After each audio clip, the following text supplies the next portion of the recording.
আমি যদি আরো হতাম সোনার মদিনা, আমি যদি আরো হতাম সোনার মদিনা, চুমে কদম ধন্য হতাম ঘুচত মনের যন্ত্রণা। আল্লাহুম্মা সাল্লি আলা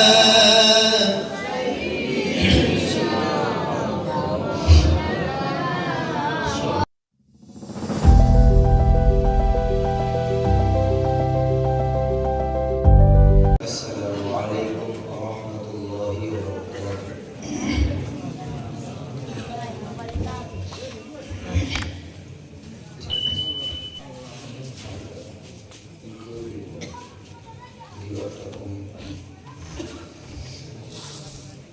أعوذ بالله من الشيطان الرجيم.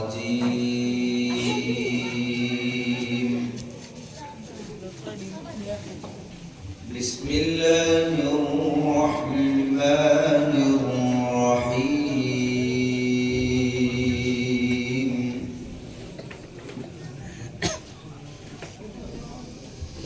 والضحى والليل إذا سجى ما ودعك ربك وما قلى.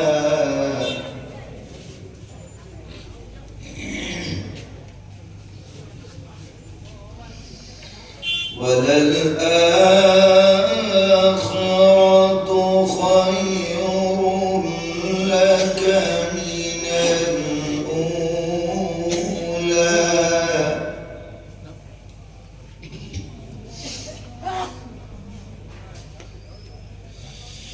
ولسوف يعطيك ربك فترضى. ألم يجدك يتيما فآوى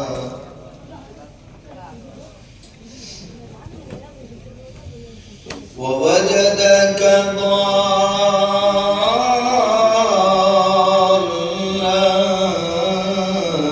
فهدى ووجدك عائلا فأغنى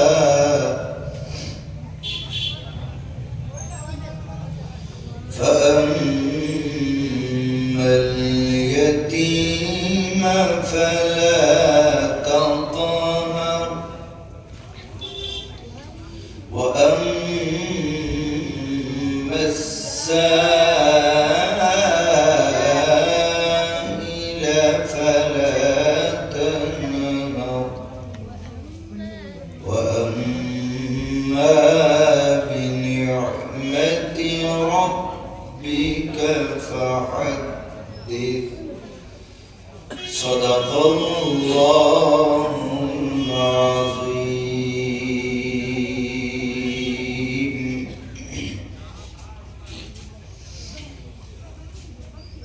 हम नाचिज़ बंदों की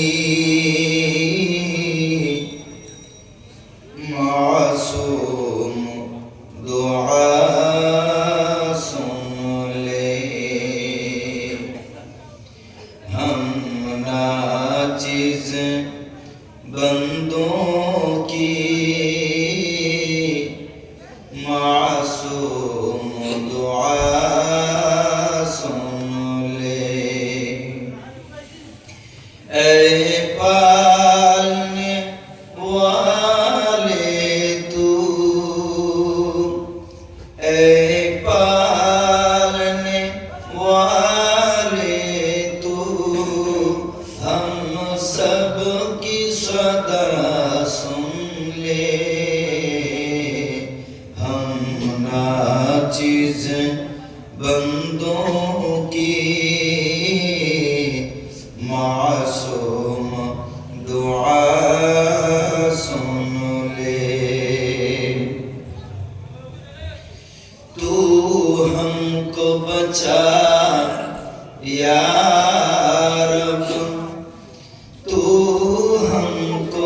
बचा या रब दुनिया की मुसीबत से आबाद हमें कर दे इस दीन की दौलत से आबाद हमें कर दे इस दीन की दौलत से कर शौक़ अता हमको कर शौक़ अता हमको कुरान की खिदमत का तादेर सरों पे रहे साया तेरी रहमत का तादेर सरों पे रहे साया तेरी रहमत का कुरान की दौलत से सीनों को मुनव्वर कर या रब हमें दुनिया में अपने कौम का रहबर कर या रब हमें दुनिया में अपने कौम का रहबर कर हम नाचिज़ बंदों की मासूम दुआ सुन ले ए पालने वाले तू ए पालने वाले तू हम सब की सदा सुन ले हम नाचिज़ बंदों की मासूम दुआ सुन ले तू हमको बचा या रब तू हमको बचा या रब दुनिया की मुसीबत से आबाद हमें कर दे इस दिन की दौलत से आबाद हमें कर दे इस दिन की दौलत से हम नाचिज़ बंदों की मासूम दुआ सुन ले সকলে বলেন আল্লাহুম্মা আমিন আলহামদুলিল্লাহ নাহমাদুহু ওয়া নাস্তাঈনুহু ওয়া নাস্তাগফিরুহু ওয়া নু'মিনু বিহি ওয়া নাতাওয়াক্কালু আলাইহি ওয়া নাউযু বিল্লাহি মিন শুরুরি আনফুসিনা ওয়া মিন সাইয়্যাতি আ'মালিনা মান ইয়াহদিহিল্লাহু ফালা মুদিল্লা লাহু ওয়া মান يضلله فلا هادي له ونشهد أن لا إله إلا الله وحده لا شريك له ونشهد أن سيدنا وحبيبنا ونبينا وطبيب قلوبنا مولانا محمدا عبده ورسوله الذي أرسله بالحق كافة للناس بشيرا ونذيرا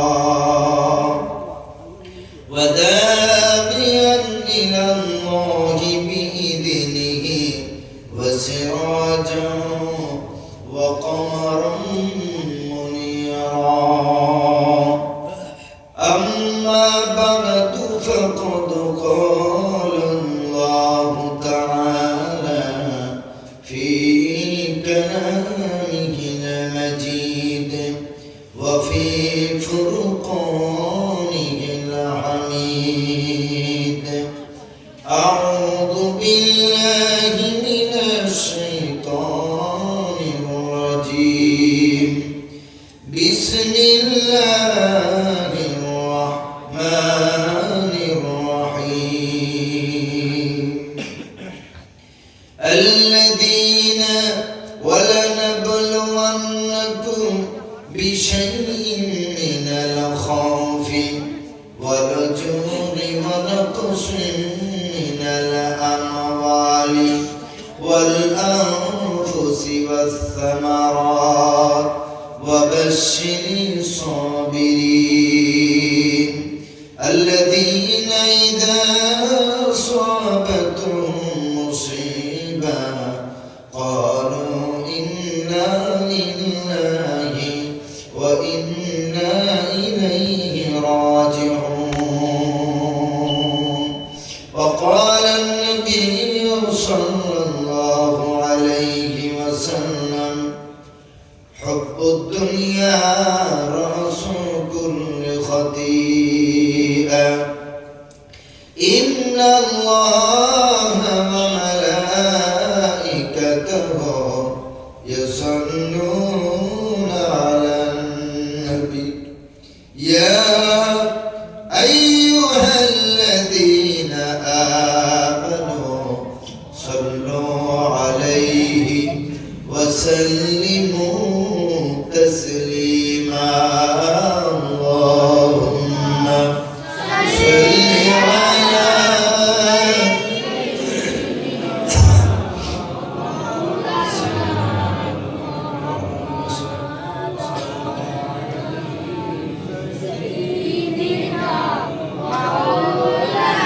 صلى الله على محمد صلى الله عليه وسلم আমি যদি আরো হতাম সোনার মদিনা আমি যদি আরো হতাম সোনার মদিনা চুমে কদম ধন্য হতাম ঘুচত মনের যন্ত্রণা আল্লাহুম্মা সাল্লি আলা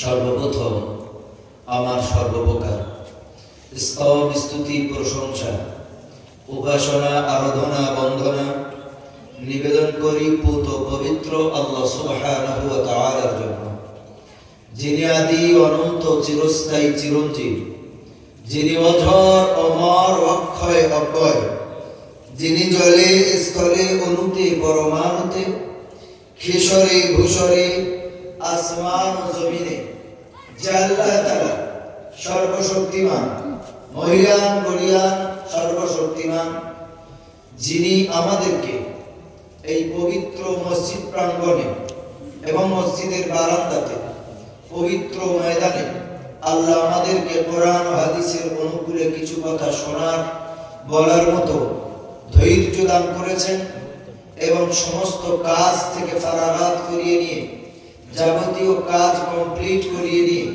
আল্লাহ তাআলা এই জান্নাতের ময়দানে আল্লাহ আমাদেরকে উপস্থিত করিয়েছেন, হাজির করিয়েছেন। সেই জন্য করে আমরা সকলে সেই মহান আল্লাহর দরবারে শুকরিয়া জ্ঞাপন করি, বলি আলহামদুলিল্লাহ।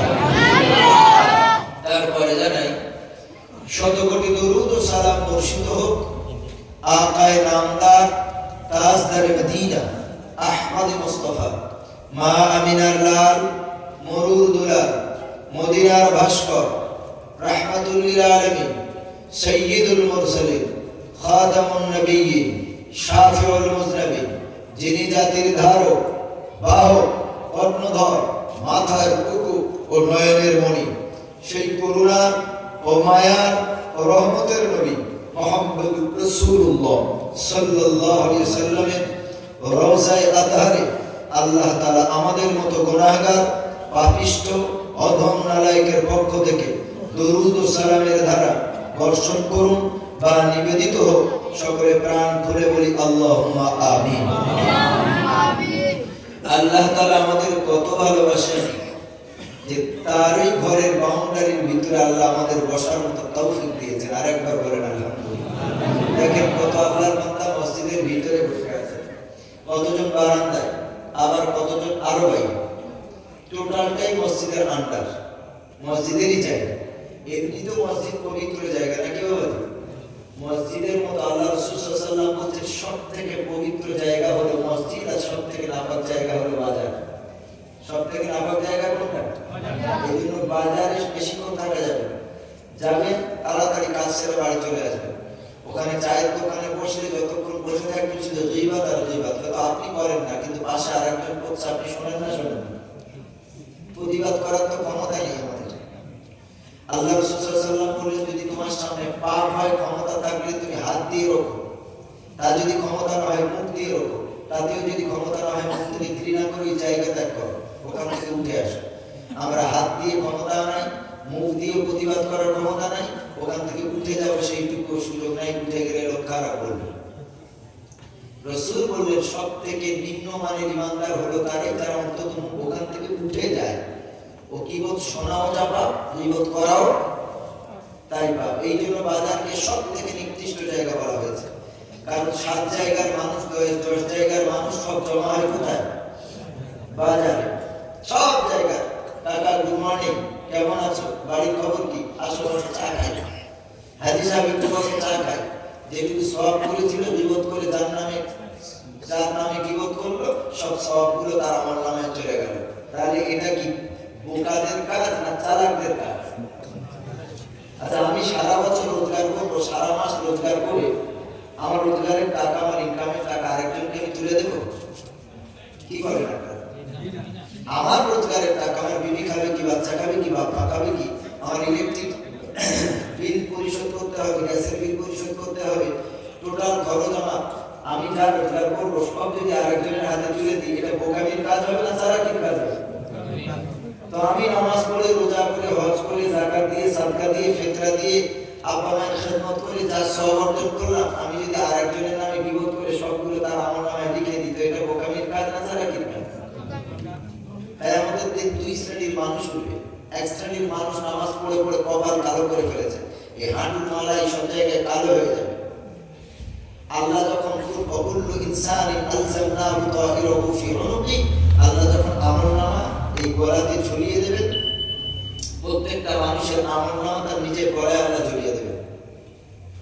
এবং আল্লাহ তাআলা বলেন ইকরা কিতাবাকা কাফা বিনাফসিকা আল-ইয়াওমা আলাইকা হাসিবা, আজকে তোমার আমলনামা নিজেই পড়ে দেখো, তুমি নিজেই ফয়সালা করবে, যথেষ্ট তুমি নিজেই। সেদিন আমরা নামাজ দুনিয়াতে পড়ে পড়ে কপাল কালো করে ফেলেছি, হাঁটুর মালা কালো করে ফেলেছি, এই টাকনু কালো করে ফেলেছি। এরপরে যখন আমলনামা খুলবো দেখবো পুরো ব্ল্যাঙ্ক, পুরো সাদা খালি। আল্লাহ কেমন বিচার হলো? আমি তো সঠিক বিচারক, আমি তো তোকে বলেছিলাম সূরা 3 এর ভিতরে আলাইসাল্লাহু বিআহকামিল হাকিমিন, আমি বিচারকের থেকে সব থেকে বড় বিচারক আমি। সুবহানাল্লাহ। তা আমি তো সব ঠিকঠাকই রেখেছিলাম হিসাব।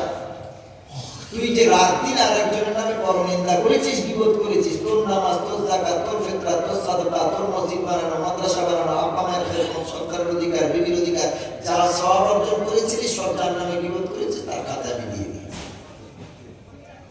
নাউযুবিল্লাহ। সেদিন দেখবেন পুরো আমলনামা খাতাটা পুরো ফাঁকা। আল্লাহ কি করে হলো? কি করে হলো তুই ভাব। যাদের নামে গীবত করেছিস সব তাদের নামে। আর আরেক জাতি যেমন নামাজ পড়েনি, তেমন রোজা করেনি, তেমন খুব একটা আমল করেনি, আব্বা মায়ের খেদমত করেছে, আল্লাহর হক ঠিক করে আদায় করেনি, বান্দার হক আদায় করেছে, কাউকে কষ্ট দেয়নি, কারোর সাথে মিথ্যা বলে ব্যবসা করেনি, কারোর হক নষ্ট করেনি। হয়তো নামাজ রোজা করতে পারেন, ওটা আল্লাহর হক, আল্লাহ চাইলে মাফ করে দিতে পারেন, পারে না? পারেন না। কিন্তু বান্দার হক তো আল্লাহ মাফ করবেন না যতক্ষণ বান্দারা মাফ করবে। ওই মানুষটা যখন আমলনামা খুলবে দেখবে শুধু সওয়াব আর সওয়াবে ভরা। সুবহানাল্লাহ। তাহলে আমাদের নামে যত মানুষ গীবত করবে, পরনিন্দা করবে, আমাদের জন্য লাভ না লস? আর আমাদের জন্য লাভ না লস? আমাদের নামে যদি আরেকজন গীবত করে, পরনিন্দা করে, আমাদের কত করবে করো, কত করবে করো। এই জন্য মিজানুর রহমান আজাদ সাহেব দামি কথা বলেন মাঝে মাঝে, মন্তব্য কখনো গন্তব্য ঠেকাতে পারে না। সুবহানাল্লাহ। যত আপনার নামে মন্তব্য করবে, যত বিরোধিতা করবে, যত হিংসা করবে, আল্লাহ আপনাকে তত বাড়াবে। সুবহানাল্লাহ। যত মানুষ হিংসা করবে, আপনি হিংসা করবেন না, কারণ হিংসা দিয়ে জয়লাভ করা যায় না, ভালোবাসা দিয়ে অন্তর জয় করা যায়। আল্লাহ রাব্বুল আলামিন বলেন, ইদফা বিল্লাতী হিয়া আহসান ফাইদাল্লাযী বাইনাকা ওয়া বাইনাহু আদাওয়াতুন কাআন্নাহু ওয়ালিয়্যুন হামীম। রব্বুল আলামিন কোরআন মাজিদে বলেন, কেউ যদি তোমার পিছনে শত্রুতা করে, বিরোধিতা করে, তোমার পরনিন্দা করে, গীবত করে, তুমিও তার নামে বিরোধিতা করো না, তুমিও তার বিরুদ্ধে চক্রান্ত করো না, তার বিরুদ্ধে ষড়যন্ত্র করবে না। তোমার পিছনে গীবত করে, তোমার নামে না উৎসাহটা, তুমি তার নামে গীবত করবে না, পরনিন্দা করবে না, তার ভালো দিকগুলো তুমি আলোচনা করবে। আমার নামে যদি কেউ বলে মনিরুল ইসলাম খুব খারাপ ছেলে, মনিরুল ইসলাম অত্যন্ত খারাপ, বহির্ভূত কাজ করে, মুনাফিক, অমুক তমুক, অনেক রকম খারাপ কথা বলে। এখন কেউ একজন সেই কথাটা আমার কাছে এসে বলে, জানিস তোর নামে তো অমুক মানুষ এই কথা বলছে। এখন আমি যদি তার ব্যাড রিপোর্ট গুলো আমি যদি তার সামনে প্রকাশ করে দিই, যে মানুষ আমাকে এসে খবর দিল, আমি যদি তার কাছে আরেকজনের নামে বলি যে ও কি ভালো, ও আমার নামে যে খারাপ করলো, ও কি ভালো, ও তো এই করে বেরিয়েছে, ও তো এই করে বেরিয়েছে, ওর আচরণ কত ভালো। আচ্ছা, যে মানুষটা আমার কাছে এসে খবর দিল, তার কাছে যখন আরেকজনের নামে আমি বলছি, সে কি তার কাছে বলবে না? কি বলে বলবে? হযরত আলী কাররামাল্লাহু ওয়াজহাহু রাদিয়াল্লাহু তাআলা বলেন, মুনাফিক চিন্তা কি করে, তোমার কথা অন্যের কাছে শুনে যে তোমার কাছে এসে বলবে, সেই হলো বড় মুনাফিক। তুমি মনে করছো রে তোর মতো ভালো বন্ধু হয় না, তুই আমার নামে মানুষ কি বলছে সেইগুলো আমার কাছে এসে বলছিস, তার মানে তুই আমার পরম বন্ধু। আলী রাদিয়াল্লাহু তাআলা নবীজির জামাই শের খোদা আলী রাদিয়াল্লাহু তাআলা বলছে, না ওটা তোমার বন্ধু না, ওই হলো তোমার সবথেকে বড় চরম শত্রু। কারণ অন্যের কাছে তোমার নামে ব্যাড রিপোর্ট শুনে যখন তোমার কাছে পৌঁছেছে, তুমিও রাগের বশবর্তী হয়ে তার নামে যখন বলবে সেই কথা, সেও তার কাছে সাপ্লাই দেবে, তখন দুইজনের ভিতরে শত্রুতা আর বাড়বে না কমবে? জোরে বাড়বে, শত্রুতা বাড়বে না কমবে? বাড়বে। শত্রুতে শত্রুতা বাড়ে, হিংসাতে শত্রুতা বাড়ে, গীবতে শত্রুতা বাড়ে, কিন্তু এইটা ভালোবাসা দিয়ে বাড়বে না, দেখবে শত্রুতা কমে যাবে। কিভাবে? আল্লাহ তাআলা বলেন, রব্বুল আলামিন বলেন, ইদফা বিল্লাতী হিয়া আহসান, শত্রুতাটাকে তোমরা মহব্বত দিয়ে উল্টে দাও। সুবহানাল্লাহ। আল্লাহ বলেন, ইদফা বিল্লাতী হিয়া আহসান, যে শত্রুতা তোমাদের ভিতরে আছে, এই শত্রুতাটা তোমরা ভালোবাসা দিয়ে দূর করে দাও। সুবহানাল্লাহ। যদি আমাকে কেউ এসে বলে, ও মনিরুল ইসলাম হুজুর, আপনার নামে এই কথা উঠেছে, অমুক মানুষ সলিমুদ্দিন আপনার নামে এই কথা বলেছে, আমিও সলিমুদ্দিনের ব্যাপারে জানি, এখন আমার কাছে যেই কথা বলেছে আমি বললাম সলিমুদ্দিন আমার নামে খারাপ কথা বলতে পারে, কিন্তু সলিমুদ্দিন ছেলেটা খারাপ না, অত্যন্ত বিনয়ী, ভদ্র, সভ্য, মিথ্যা কথা বলে না, চক্ষুকে হেফাজত করে, মানুষকে কষ্ট দেয় না, বাবাকে খেদমত করে, 5 ওয়াক্ত নামাজ পড়ে, রোজা রাখে, আলহামদুলিল্লাহ সলিমুদ্দিন অত্যন্ত ভালো ছেলে। তবে আমার নামে বলেছে, যদি তা আমার ভিতরে থাকে আমি শুধরে নেব, আর যদি আমার ভিতরে তা না থাকে, যদি আমার নামে রটায়, তো আল্লাহ থেকে ক্ষমা করুন। সলিমুদ্দিন তবে ভালো মানুষ, ও আমার নামে বলছে বলুন, আমি ওর জন্য হেদায়েতের দোয়া করলাম। এই কথা যখন তার কানে আমি তুলে দেবো, ওই লোকটা যখন সলিমুদ্দিনের সাথে দেখা হবে, জানিস সলিমুদ্দিন, মনিরুল ইসলাম তোর নামে এই ভালো কথাগুলো বলেছে, তুমি নামাজি, তুমি পরহেজগার, তুমি মিথ্যা কথা বলো না, তুমি সৎ চরিত্রবান। সলিমুদ্দিন কানে যখন এই কথাটা যাবে, রাত্রিবেলা খাওয়া দাওয়ার পর ঘুম উড়ে যাবে, ঘুমটা আর হবে না। সুবহানাল্লাহ। ও সারা রাত চিন্তা করবে, আমি যার নামে এত খারাপ কথা বললাম, সেও তো আমার নামে কিছু জানতো, কিন্তু সে না করে আমার ভালো দিকগুলো কি করে বললো, আমার খারাপ দিক তো কিছুই বলেন নাই, তাহলে আমি কিভাবে তার শত্রুতা করলাম? সারা রাত বালিশে মাথা দিয়ে অনুশোচনা করবে, অনুতপ্ত হবে, সকাল না হতে হতে আমার কাছে হাজির হবে, বলবে ইসলাম আমাকে ক্ষমা করে দিস, আমি তোমার নামে অনেক খারাপ কথা বলেছি, সকালে যে আমার শত্রু ছিল চায়ের দোকানে সে আমাকে ডেকে পান করাতে চায়, ইনশাআল্লাহ আল্লাহ তাআলা এটাই বললেন, তোমার নামে যদি কেউ বিবাদ করে, পরনিন্দা করে, যে করেছে তার নামে ভালো দিকগুলো আলোচনা করো, ফাইদাল্লাযী বাইনাকা ওয়া বাইনাহু আদাওয়াতুন কাআন্নাহু ওয়ালিয়্যুন হামীম, যদি এমনটা করতে পারো তাহলে উভয়ের ভিতরে যে শত্রুতা আছে আমি আল্লাহ তা সরিয়ে দিয়ে অন্তরঙ্গ বন্ধুতে পরিণত করে দেবো। জোরে বলেন না সুবহানাল্লাহ। ইসলামের আদর্শ এটা, নবীদের আদর্শ এটা, সাহাবীদের আদর্শ এটা। হযরত আলী রাদিয়াল্লাহু তাআলা আনহুর সামনে কেমন আদর্শ, ভালোবাসা দিয়ে কেমন জয় করেছেন আল্লাহর নবীর সাহাবী, নবীর জামাই হযরত আলী কাররামাল্লাহু ওয়াজহাহু রাদিয়াল্লাহু তাআলা আনহুর সামনে একজন বেদী, একজন কাফের, যে আল্লাহ বিশ্বাস করে না, ইসলাম বিশ্বাস করে না, নবী বিশ্বাস করে না, কোরআন বিশ্বাস করে না, আখিরাত বিশ্বাস করে না, ওই কাফের আল্লাহর নামে গালাগালি দিল, নবীজির নামে গালাগালি করলো, মন্তব্য করলো, ব্যাচেলর ল্যাঙ্গুয়েজ ব্যবহার করলো। নবীজির সাহাবীরা নবীজিকে এত ভালোবাসতেন, আল্লাহর নবীর সামনে, সাহাবীদের সামনে নবীজির নামে কেউ মন্তব্য করবে, শরীরে এক ফোঁটা রক্ত কাটতেও সাহাবীরা সহ্য করবে না, এত ভালোবাসতেন। হযরত আলীর সামনে, আলী রাদিয়াল্লাহু তাআলা খুব বেটে মানুষ ছিলেন, খুব শর্ট ফিগার, শর্ট হাইট ছিল, সুবহানাল্লাহ বলেন। কিন্তু 10 জন যুবকের যেই ক্ষমতা ছিল হযরত আলী রাদিয়াল্লাহু তাআলা একার শরীরে তার চেয়ে বেশি ক্ষমতা আল্লাহ দান করেছেন। খুব নাটা মানুষ ছিলেন, শর্ট হাইট, কিন্তু ক্ষমতা বেশি ছিল না কম। একজন কাফের এসে বলছে, কে আছো বিবিকে বিধবা করতে যাও? হযরত আলী বংশধর আত্মীয় এসে বলছে, কে আছো আমার সাথে লড়াই করো। ওরা ডাক দিয়ে এসে বলছে, আমার সাথে লড়াই করো। যদি বিবিকে বিধবা করতে চাও, যদি মা বাপকে সন্তান হারা বানাতে চাও, তো আমি কাফের, আমার সামনে এসো। কোন সাহাবী সামনে আগে আগায় না, আল্লাহর নবী দাঁড়িয়ে আছেন, কথা শুনলেন। হযরত আলী কাররামাল্লাহু ওয়াজহাহু কথা শুনে সহ্য করতে পারলেন না, ইয়া রাসূলুল্লাহ ফাযিলি, আমাকে অনুমতি দিন, আমি তার পর থেকে বল্লাটা আলাদা করে দেব। হযরত আলী ঘোড়া তার নিয়ে চলে গেলেন, একা, কোন সাহাবী না। দুইজন দুটো ঘোড়ার পিঠে ভাবে ঘুরছে, বালুকাময় ময়দান, বালু উড়ে অন্ধকার হয়ে গেল, ঘোড়া ডাক দিয়ে ছুটছে, বলে তুই আমার সর্বত্রীয় মানুষ, আমার সর্বত্রীয় মানুষ, আমি তোরে হত্যা করতে পারবো না, তবে শোন, আমি তোরে ভালোবাসি, তুই ইসলাম কবুল করেছিস ঠিকই, আমার সামনে থেকে চলে যাবে, বিবি বিধবা হয়ে যাবে, মা বাপ হারা এতিম, তোর মা বাপ তোকে হারিয়ে ফেলবে, সন্তান হারা বাবা হয়ে যাবে, সরে যাবে সামনে থেকে। বললো ইসলামের কাছে আমি তোর সম্পর্ক বুঝি না, জোরে বলেন সুবহানাল্লাহ। ওই কাফের তখন বলল, আলী তুই আগে আমার উপরে মারবার করবি না, আমি তোর আগে করবো।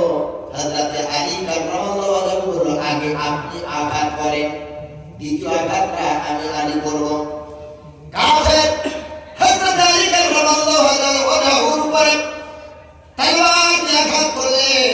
হযরত আলী রাদিয়াল্লাহু তাআলা ঢাল দিয়ে সামনে প্রত্যাখ্যান করলেন, তলোয়ার ভেঙে দুই খণ্ডিত হয়ে গেল, দুই টুকরা হয়ে গেল। আল্লাহ রাব্বুল আলামিন হযরত আলীকে হেফাজত করেছে। এরপরে সব ফিগার সরাই হযরত আলী পালা এসেছে, বলল এ কাফের বেঈমান, দ্বিতীয় আঘাত আমি আলী করব, তুমি এখন সাবধান হও, তুমি এখন রেডি হয়ে যাও, তুমি এখন প্রস্তুতি নাও। বলল ঠিক আছে মারো।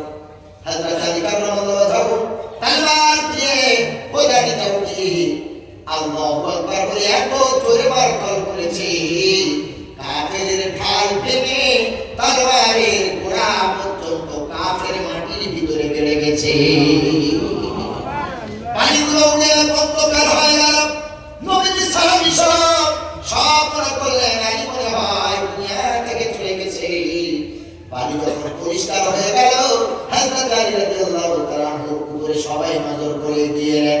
দেখেন আলীকে আল্লাহ হেফাজত করেছে, কাফের বেঈমানকে আলীর আঘাতে আল্লাহ দুনিয়া থেকে নিপাত করেছে। এই ক্ষমতা কে দিয়েছে? আল্লাহ। শর্ট ফিগার, কিন্তু ক্ষমতাটা আল্লাহ। সুবহানাল্লাহ, ক্ষমতা আল্লাহ। এক যুদ্ধে হযরত আলী কারামাল্লাহু যুদ্ধ করার সময় একটা লোহার দরজা, লোহার কভার কুইন্টালের উপরে ভারী, তিনি বাম হাত দিয়ে এভাবে লোহার কভারটা ধরে টান দিয়ে উঠে দিয়েছে। সুবহানাল্লাহ, বাম হাত দিয়ে, যেটাকে 10-15 জন মিলেও ঠেলা যায় না, এত ভারী। এক হাত দিয়ে বাম হাত দিয়ে টেনে চালিয়ে দিয়েছে।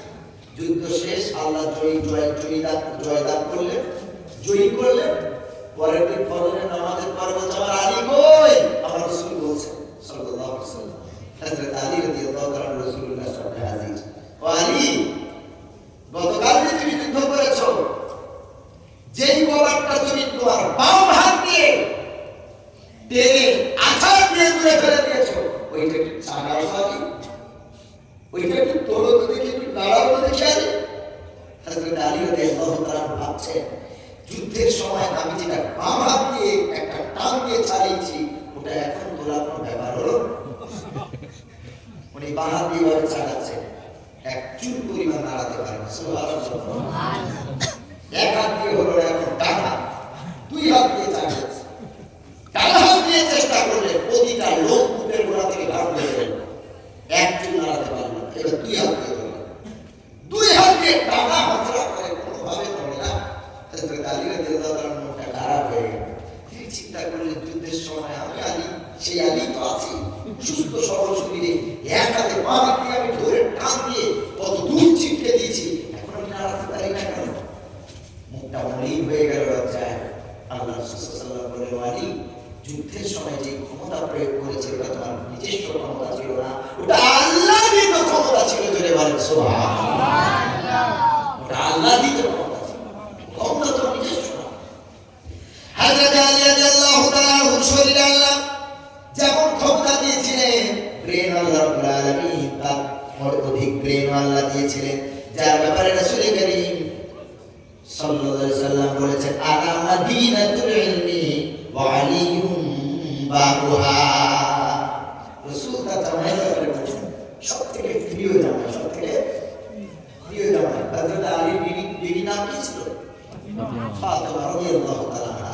যে মেয়েকে আল্লাহ সবথেকে বেশি ভালোবাসতেন, যার মা মারা যাওয়ার সময় তার স্বামীর হাতে তুলে দিয়েছিল, আমার প্রিয়তম স্বামী রাসূলুল্লাহ, আমি চলে যাচ্ছি খাদিজা, আমার মেয়েটারে মা হারা যন্ত্রণা বুঝতে দিও না। যদি বলেন সুবহানাল্লাহ, এই জন্য নবীজি যতদিন বেঁচে ফাতিমাকে সবথেকে বেশি ভালোবাসতেন, সবথেকে নবীজি বেশি ভালোবাসতেন।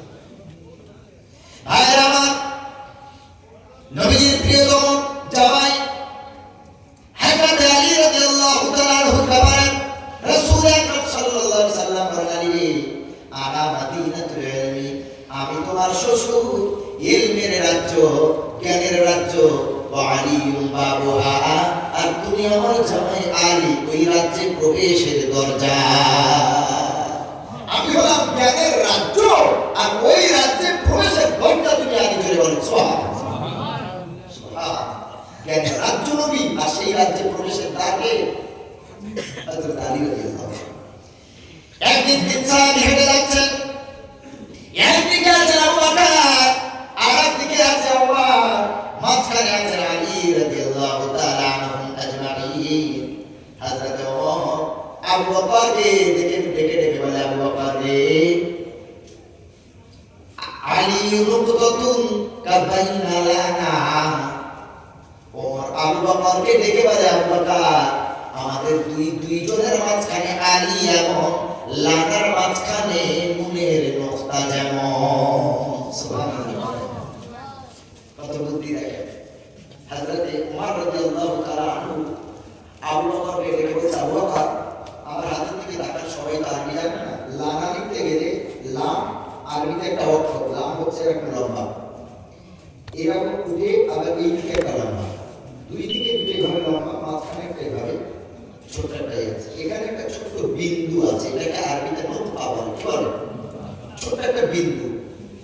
স্টপ দেয় না, ছোট্ট একটা ফুল স্টপ নোকতা।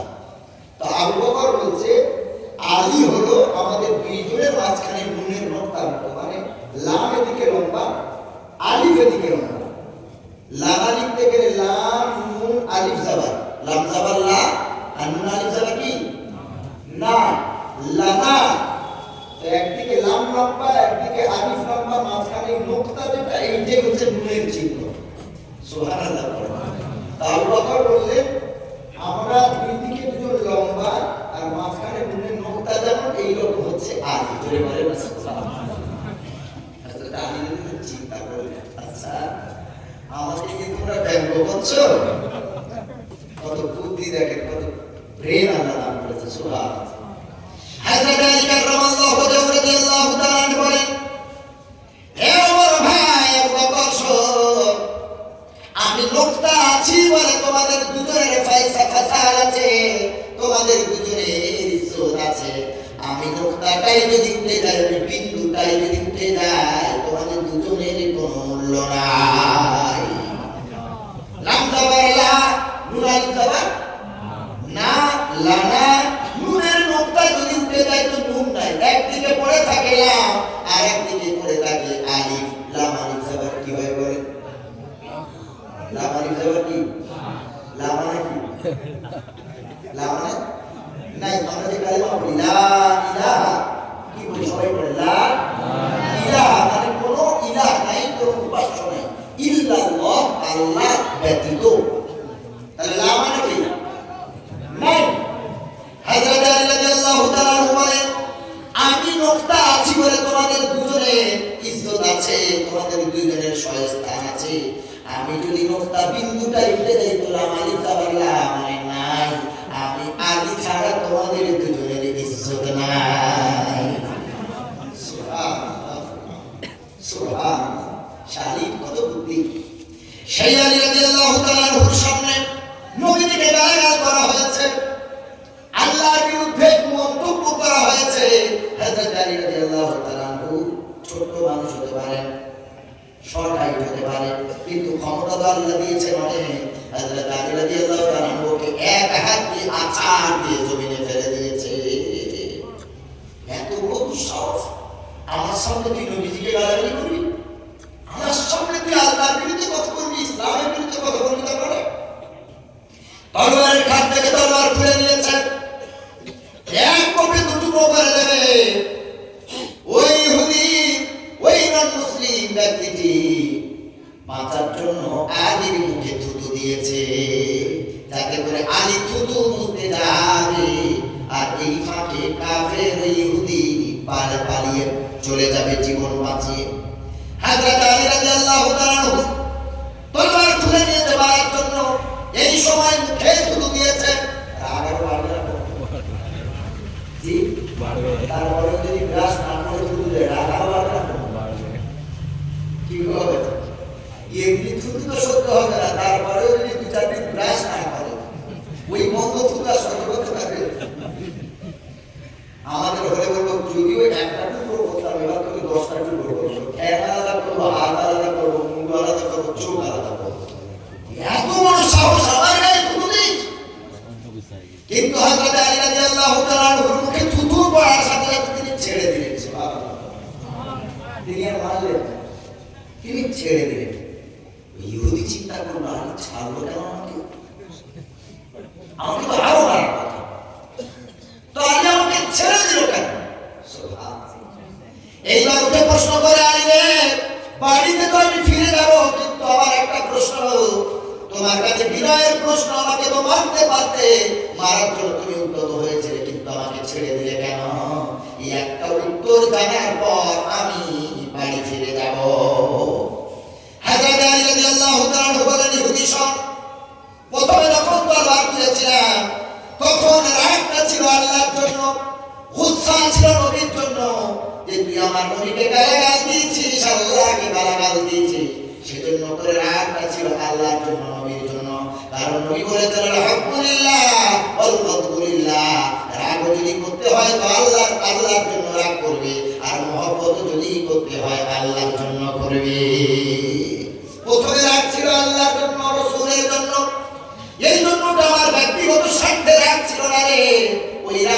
আল্লাহর জন্য রাসূলের জন্য আমি মাপতে চেয়েছিলাম, কিন্তু যখন তুই আমার মুখে থুতু দিয়েছিস তখন রাগ আল্লাহর জন্য রাসূলের জন্য ছিল না, তখন আমার ব্যক্তিগত স্বার্থের জন্য রাগ হয়ে গেছে। আমি আগে চিন্তা করলাম এই সময় যদি করে আমি কতল করে হত্যা করি, কাল কিয়ামতের দিন মুসিবতের দিন আল্লাহর সামনে কাঠ করে আমাকে দাঁড়াতে হবে। আমি তোকে কেন হত্যা করব না, আমি কেন সবর করলাম না, এই প্রশ্নের জবাব না দেওয়া পর্যন্ত আমি জান্নাতে যেতে পারবো না। এজন্য আমি জাহান্নামের ভয় জান্নাতের আশায় আমি রাসূলুল্লাহর চরিত্রে চরিত্রবান হয়ে আমি আলী তোর জীবন দিলাম, তোকে মুক্তি দিলাম। ওই ইহুদি এখন আলীর হাতটা ধরেছে, এ আলী আমি বুঝতে পারি নাই তোদের এত বড় দয়া, তোদের রাসূলের এত আদর্শবান, এমন আদর্শিত তোমরা হয়েছ। আমি বুঝতে পেরেছি তোমার আদর্শ যদি এমন হয় তোমরা রাসূলের সাহাবী, তাহলে তোমাদের যিনি লিডার যিনি গুরু তার আদর্শ কেমন হবে। চলো আলী আমাকে নিয়ে যাও তোমাদের গুরু মুহাম্মদের কাছে, আমি আমার ইহুদি ধর্ম ত্যাগ করে তোমাদের ভালোবাসার ধর্ম, সাম্যের ধর্ম, ঐক্যের ধর্ম, শান্তির ধর্ম, ইসলামের ছায়া তলে যেতে চাই। আল্লাহর দরবারে হাজির করালেন হযরত আলী, রাসূলুল্লাহ দরবারে হাজির করালেন। ওই ইহুদি রাসূলুল্লাহ দরবারে হাজির হয়ে ক্ষমা চেয়ে আত্মসমর্পণ করে তওবা করে আমার নবীজির হাতে হাত দিয়ে পড়লেন লা ইলাহা ইল্লাল্লাহ মুহাম্মাদুর রাসূলুল্লাহ সাল্লাল্লাহু আলাইহি ওয়াসাল্লাম। কত আদর্শ দেখেন, মুহাম্মদ দিয়ে ইসলাম গ্রহণ করেছে, সুবহানাল্লাহ। ওই জায়গায় যদি হত্যা করে দিত তিনি আর ইসলাম কবুল করার সুযোগ পেতেন? হযরত আলী ছেড়ে দিলেন, ভালোবাসা দেখালেন, ভালোবাসার বিনিময় হিসেবে তিনি ইসলাম কবুল করে মুসলমান হয়ে গেলেন। এই জন্য আমাদের ইসলাম ধর্ম এমন একটা ধর্ম মানুষকে জোর করে ইসলামে আনতে লাগে না। খ্রিস্টান ধর্ম যদি আপনি কবুল করেন, খ্রিস্টান ধর্ম যদি আপনি অ্যাকসেপ্ট করেন, ইসলাম ধর্ম বাদ দিয়ে আজই যদি ইসলাম ধর্ম ত্যাগ করেন, সারা জীবন আপনাকে 1 টাকা রোজগার করতে হবে না, টোটাল দায়িত্ব খ্রিস্টানরা তুলে নেবে। ঠিক বলছি না ভুল বলুন? আপনাকে যদি বিয়ে না হয়, অবিবাহিত যদি থাকেন, সুন্দরী খ্রিস্টান নারী যদি আপনাকে বিয়ে দেওয়া হয়, আপনার বাবা মার খরচ, আপনার সন্তানের বিড়ি খরচ, আপনার টোটাল খরচ তারা বহন করবে, লেখাপড়া থেকে শুরু করে মেডিকেল খরচ সবকিছু খরচ তারা বহন করবে। আপনাকে ভ্যান চালাতে হবে না, রিক্সা চালাতে হবে না, সবজি বিক্রি করতে হবে না, প্রশ্ন করতে হবে না, কেউ খ্রিস্টান হবে না কেউ। কি বলা আচ্ছা, তারা এত সুযোগ সুবিধা দিয়েছে, তারপরেও তাদের ধর্মে মানুষ বেশি গ্রহণ করছে না, আমাদের ইসলাম ধর্মটা বেশি গ্রহণ করছে। জি, জরিপ করে দেখা যাচ্ছে যে সারা ওয়ার্ল্ডের ভিতরে ইসলাম ধর্মের অগ্রগতি যেভাবে এগিয়ে যাচ্ছে, অন্য কোন ধর্ম এত দ্রুত এগিয়ে যায় না। জোরে বলেন সুবহানাল্লাহ। আমরা তো লোক দেখা যায়, আমরা তো বলিনি যে ইসলাম ধর্ম যদি গ্রহণ করো তোমাদের সব সাবসিডি আমরা দেব, তোমাদের সব রকম আমরা তোমাদের সুবিধা দেবো। আমরা কি বলেছি নাকি? কোনো সুবিধা নেই। আল্লাহ রাব্বুল আলামিন বলেন,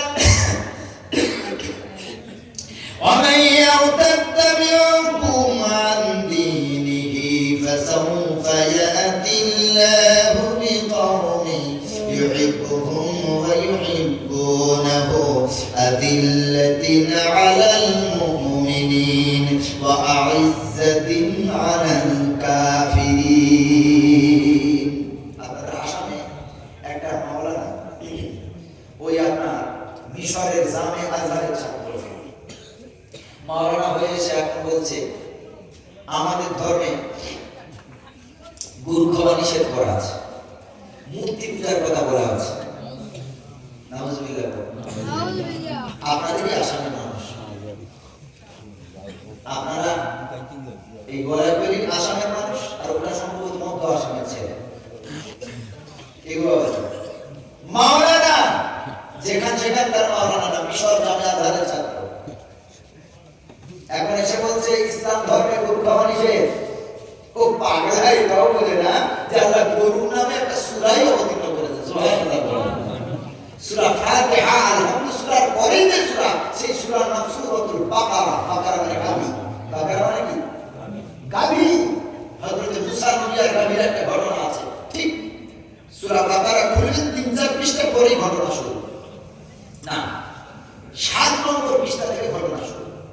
গাভীর ঘটনা শুনবে। এই গাভী জবাইয়ের মাধ্যমে একটা চোর ধরা পড়েছিল। সূরা বাকারা পড়বেন, আমি ওই দিকে আজকে যাব না। কিভাবে চোরটা ধরা পড়লো, কি কি ইতিহাসে বিশাল ইতিহাস। আল্লাহ গাভীর নামে একটা সূরা অবতীর্ণ করলেন। আবু পাগলা বলে মানে মুসলমানদের গরু খাওয়ার কথা কোরআনে নাই। নাউজুবিল্লাহ। কি আশ্চর্য কথা, কি আশ্চর্য কথা। খবরদার, সাবধান। এদের ব্যাপারে সতর্ক রাসূল ১৫০০ বছর আগে করে গেছেন। কত হাজার বছর আগে? ১৫০০। জি, ১৫০০ বছর আগে এইরকম মাওলানাদের ব্যাপারে সতর্ক করে গেছেন। শুধু ১০ বছর মাদ্রাসায় পড়লে, বুখারী পড়লে আর কোরআনের তাফসীর পড়লেই মাওলানা হয়ে গেল। আমলের খবর নাই, কিচ্ছু নাই। বাংলাদেশের বুকে একজন আল্লাহ নামে নাম রেখেছে মুফতি সাহেব মানুষ। কি সাহেব? মুফতি মানে যে ফতোয়া দেয়, ফতোয়া দেনে वाला। মাওলানারা ফতোয়া দিতে পারবে না, ফতোয়া দিতে গেলে মুফতি দরকার। 10 বছর মসজিদে ইমামতি করলেন। কত বছর বাবাজি? 10 বছর। 10 বছর মসজিদে ইমাম। কত মিলাদ করলেন, কত জলসা করলেন, কত জুমার খাতবা দিলেন। 10 বছর মসজিদে ইমামতি করলেন, আরো 10 বছর মাওলানা করলেন, আরো 2 বছর মুফতি করলেন। এরপরে বলছে আল্লাহ বলে কেউ নাই। এরপর ওই ছেলেটা মুফতি বলে, বলেছে আল্লাহর নবী নাকি 7 বছরের মেয়েকে বিয়ে করে ধর্ষণ করেছেন। নাউজুবিল্লাহ। আস্তাগফিরুল্লাহ। এই মুফতি সাহেব, এর নাম হচ্ছে সম্ভবত মুফতি আসাদ নুরুল নাম। মুফতি সাহেব মানুষ, দেখেন এও তো মুফতি, একে মুফতি বলা যাবে? কি বলে আপনারা? এ তো নাস্তিক হয়ে গেছে। আল্লাহ নাই, রাসূল বলে কেউ নাই, ইসলাম বলে কোনো ধর্মই নেই, নাস্তিক হয়ে গেছে। যদি বলেন কি করে হলো হুজুর, আসেন কি করে হয়েছে সেই কথা শুরু করছেন। আল্লাহর নবী সাল্লাল্লাহু আলাইহি সাল্লাম ১৫০০ বছর আগে এইরকম নামধারী মুসলমান, নামধারী মুফতি, নামধারী মাওলানার ব্যাপারে সতর্ক করে গেছেন। রাসূল বলেছেন, শোনো, ইত্তাখাযান নাসু রুসান জুহারা, মানুষরা মূর্খকে নেতা বলে মেনে নেবে। কিয়ামতের আগে সাধারণ মানুষ মূর্খকে নেতা বানাবে। বর্তমানে হচ্ছে না ভাই? এলাকার সদস্য লেখাপড়া জানে না, পার্টির ক্ষমতা বলে, টাকার ক্ষমতা বলে পার্টি। আবার আপনার কি নমিনেশন ফাইল জমা দিয়ে তারপরে অ্যাপ্রুভ হয়েছে, ভোটে দাঁড়িয়েছে, হাজারো প্রতিশ্রুতি দিয়ে ভোটে দাঁড়িয়ে মানুষের আশাকে, মানুষের ইচ্ছাকে কাজে লাগিয়ে, আবেগকে কাজে লাগিয়ে ভোটে জিতলো। এরপরে সব প্রতিশ্রুতির কথা ভুলে গেল। একবারও লিখতে জানে না, পড়তে জানে না, দিয়ে রেখে দিয়েছে, পার্সোনাল অ্যাসিস্ট্যান্ট রেখে দিয়েছে 20,000 টাকা মাইনে দিয়ে। যত ফর্ম ফিল আপ ও করবে, আর এই ভোর পর্যন্ত পাস করে না। ঠিক বলছি না?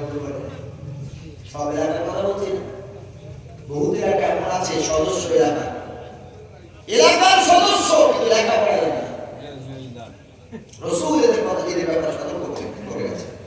বহু মসজিদের মাওলানা, বহু মসজিদের ইমাম আলেম হবে না। আগেকার দিনে আমাদের কলিকাতায় বলে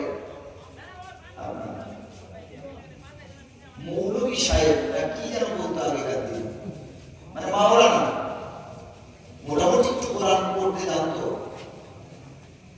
সুফিদের কাছে, পীরুলিদের হাতে বায়াত হয়ে একটু কোরআন মাজিদ শিখেছে, কিছু শিখেছে। তারা সেই সময়ে মসজিদে ইমামতি করতো। কি গো বাবাজি, ঠিক বলছি না?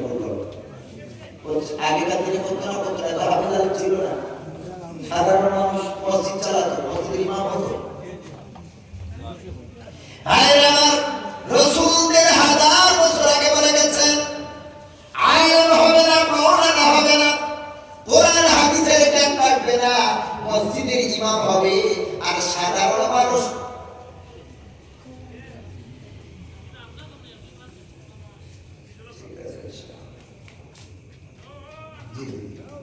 ঠিক আছে, ওটা আলোচনা হয়েছে, ঠিক আছে, ইনশাআল্লাহ। আল্লাহ রাসূল কেউ কি রাগ করছে বাবাজি নাকি? জি।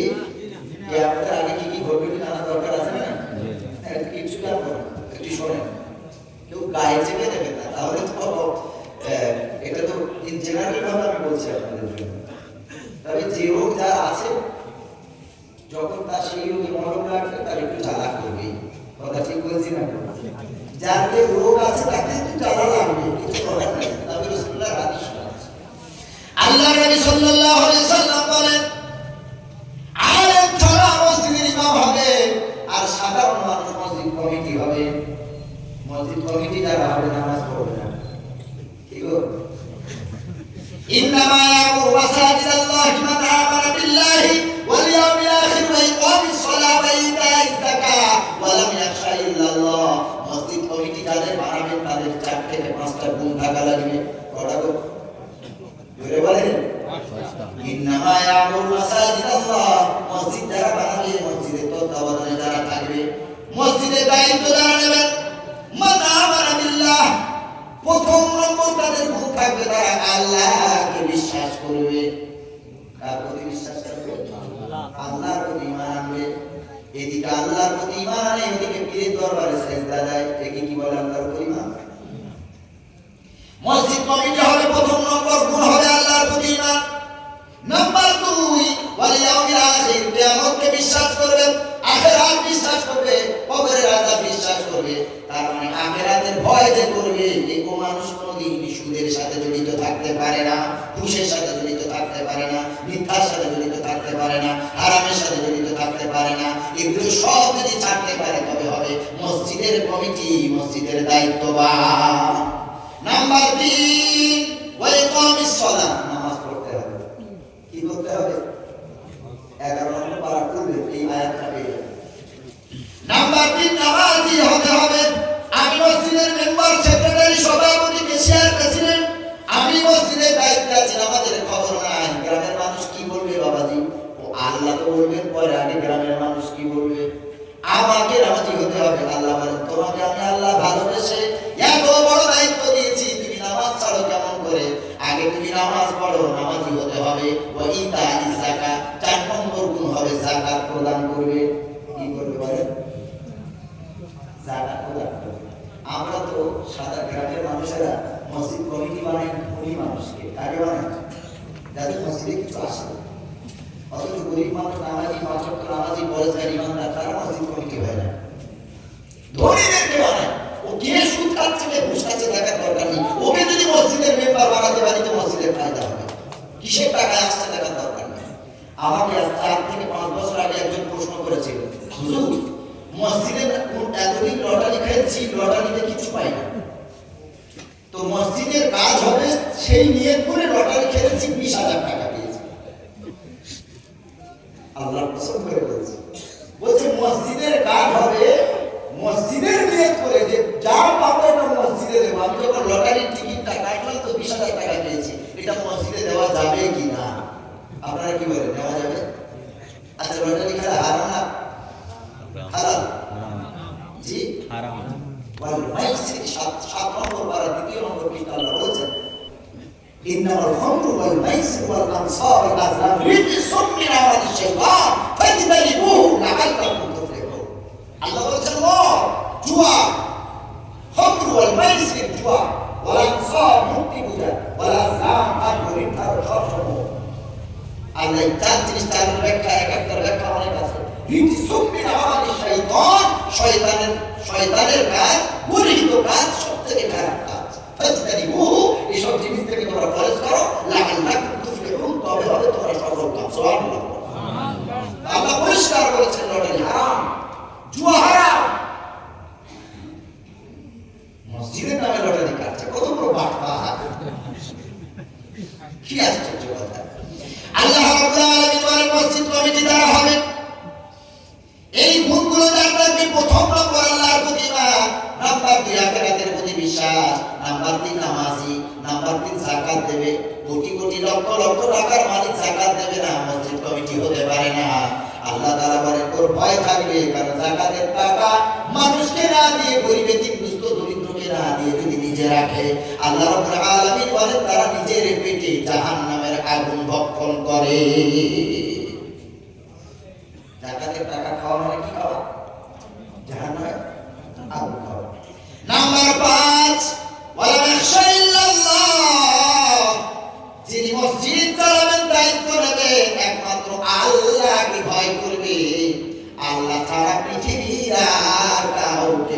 পাবে না। এই 5 নম্বর গুণটা বড় ভাইকার, যেই বান্দার ভিতরে আল্লাহর ভয় থাকবে ওই বান্দা আর যাই হোক গুনাহ করতে পারে না।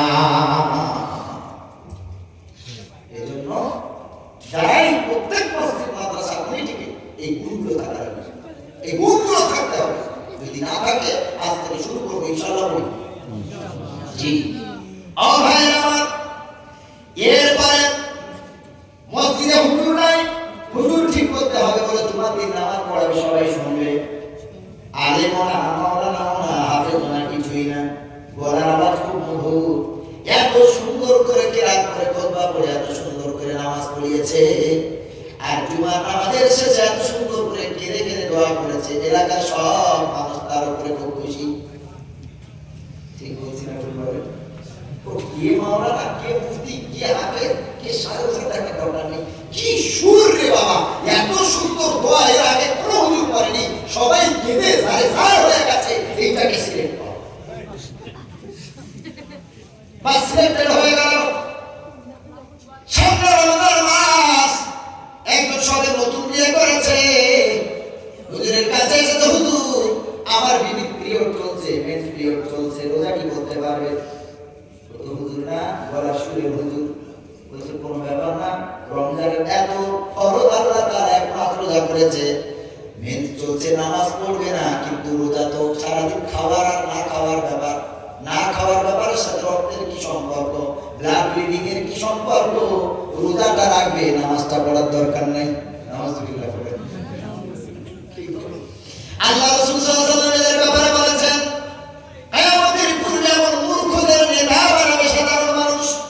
এরপরে ফাফতাও, তার কাছে ফতোয়া চাইবে, তাসবিহু, তার কাছে প্রশ্ন করবে, ফাফতাও বিগাইরি ইলমিন, ওই মানুষটা না জেনে ফতোয়া দেবে, ফাদাল্লু, নিজেও পথভ্রষ্ট হবে, নিজেও পথভ্রষ্ট হবে, গোমরাহ হবে, ওয়া আদাল্লু, অপরকেও গোমরাহ করবে, পথভ্রষ্ট করবে। কথা বলেছে না বাবাজি? খুব সাবধান, গলা থেকে হুজুর ঠিক করবে। যে হুজুর তারাবিতে, প্রথম তারাবিতে 20 রাকাত নামাজ 15 মিনিটে শেষ করতে পারে, ও মারাত্মক হাফেজ, পুরো এক্সপ্রেসের গতিতে পড়ছে। কি হাফেজ রে বাবাজি, রুকু থেকে উঠতে পারি না, আওয়াজ শেষ না। গ্রামের মানুষ সব বলাবলি করছে, মারাত্মক হাফেজ এনেছে, কোথা থেকে এনেছে? দিল্লিতে এক্সপ্রেসে। এই হাফেজ 20 বছর লাগে। আর যে একটু আল্লাহ আল্লাহ তাআলা কোরআনে মাজিদে বলেছেন, ওয়ারাত্তিলিল কুরআন তারতিলা, কোরআনকে সুন্দরভাবে তারতিলের সাথে পড়বে, প্রতি হরফে ফালাহুল হাসানাতুন ওয়াল হাসানাতু বিআশরি আমসালিহা, এক একটা অক্ষরে 10টা সওয়াব। আল্লাহ রাসূল বলেছেন, জোরে বলেন সুবহানাল্লাহ। যে হাফেজ, আমলওয়ালা হাফেজ, তিনি আল্লাহর ভয় দিয়ে কোরআনটাকে শুদ্ধ করে ধীরে ধীরে পড়ে। যদি একটু ধীরে পড়ে আর রাকাতে যদি দেরি হয়, কি এনেছিস, গাড়ি যেন চলে না, এই ভাড়া চলা হুজুরকে দিয়ে কাজ হয়। আর গত বছর যেই হুজুর এনেছিস, মারাত্মক স্পিড, ও কি যা করেছে। আলহামদুলিল্লাহ, মালিয়া কামরা দলিন, আমি কি পড়ে আল্লাহ তাআলা কি জানে। কয়েকটা মসজিদে আমি তারাবি পড়েছি, আল্লাহু আকবার, আমি নিজে তো কোরআনের হাফেজ, কি যা পড়াচ্ছে নিজেও বুঝতে পারি না। আর কোথায় এটা টান দেয়, আল্লাহু আকবার। খবরদার, প্রতিটা হরফে যেমন নেকি আছে, প্রতিটা হরফে তার দোষকে ঠিকভাবে যদি না পড়তে পারি, প্রতিটা হরফের বিনিময়ে যেমন ফলাও আল্লাহ দেবে। কোরআনকে শুদ্ধভাবে পড়তে হবে। এক বছর, একটা মাস তো রমজান মাস, একটা মাসে 1 খতম কোরআন পড়বেন হাফেজদের পিছনে, এর থেকে সৌভাগ্যের আর কি হতে পারে? ধৈর্য সহকারে 20 রাকাত তারাবি পড়বেন। আল্লাহ রাসূল সাল্লাল্লাহু আলাইহি ওয়াসাল্লাম বলেছেন, যতক্ষণ ইমাম নামাজ থেকে ফারাগ না হয়, ততক্ষণ যদি মুক্তাদি ইমামের সাথে নামাজ পড়তে পারে, তো তার জীবনে গুফিরা লাহু মা তাকাদ্দামা, আল্লাহ রাসূল বলেছেন, তাকে আল্লাহ তাআলা তার পিছনের সব গুনাহগুলোকে ক্ষমা করে দেয়। জোরে বলো সুবহানাল্লাহ। তাকাদ্দামা ইমামি, তার সব গুনাহ ক্ষমা হয়। আমাদের হুজুর যতক্ষণ নামাজ পড়ে, আমরা ততক্ষণ পড়ি না। কে 8 রাকাত, কে 10 রাকাত, কে 12 রাকাত পড়ে বাড়ি চলে যাচ্ছে। আল্লাহ আমাদের হেফাজত করুন, সকলে বলেন আমিন।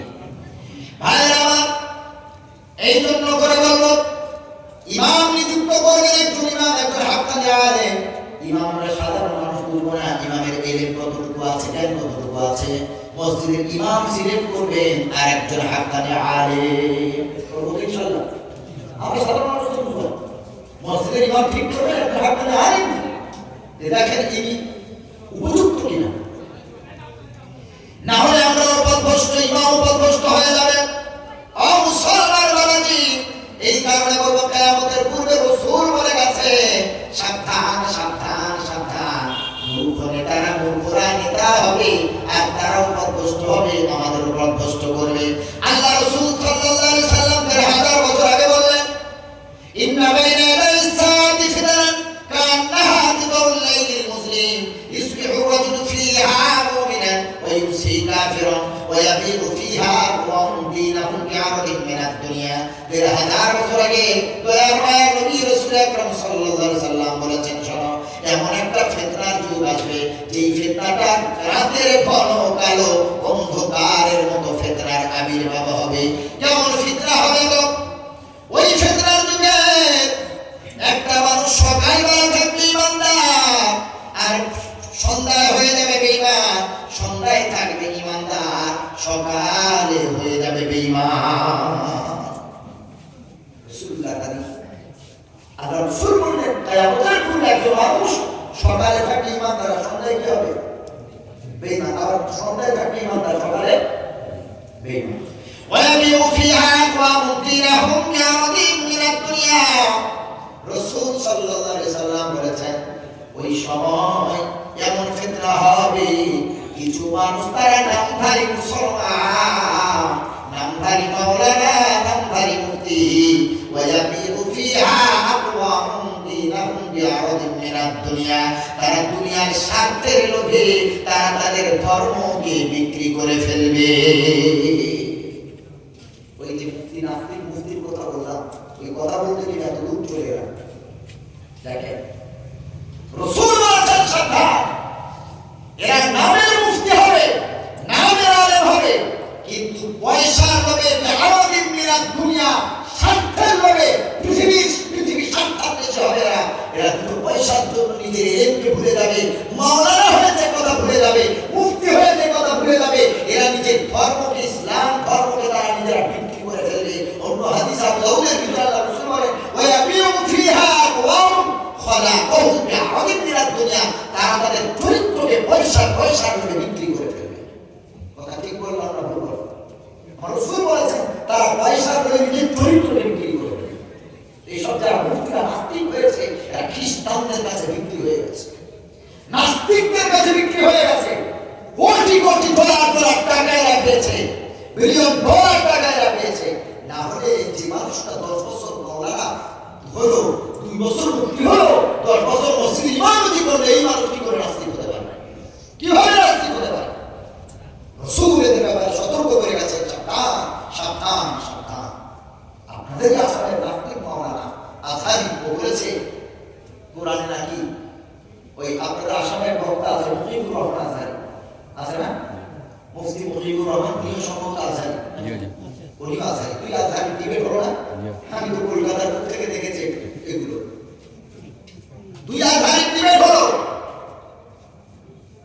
উত্তর তো খুঁজে পায় না, কারণ মানুষের কাছে বিক্রি হয়ে গেছে, যে ধর্মকে বিক্রি করে ফেলেছে, এলেমকে বিক্রি করে ফেলেছে।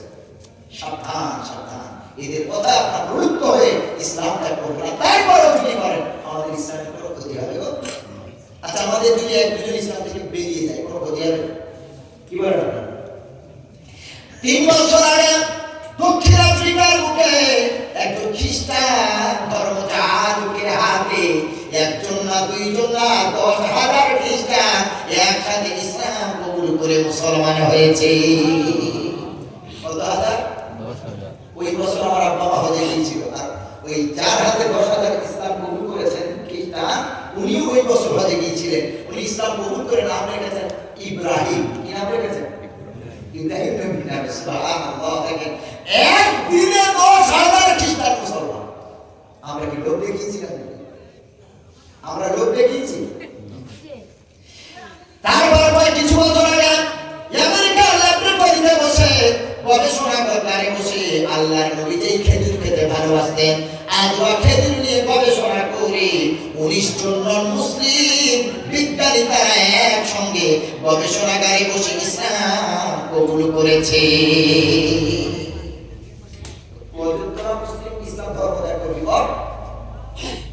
রব্বুল আলামিন বলেন ওয়া ইয়ারতাদ্দা মিনকুম আন দীনিহি ফাসাউফা ইয়াহদিল্লাহু বিকওমিন ইউহিব্বুহুম ওয়া ইউহিব্বুনাহু আদিল্লাতিন আলাল মুমিনিন ওয়া আইজ্জাতিন আলাল কাফিরিন।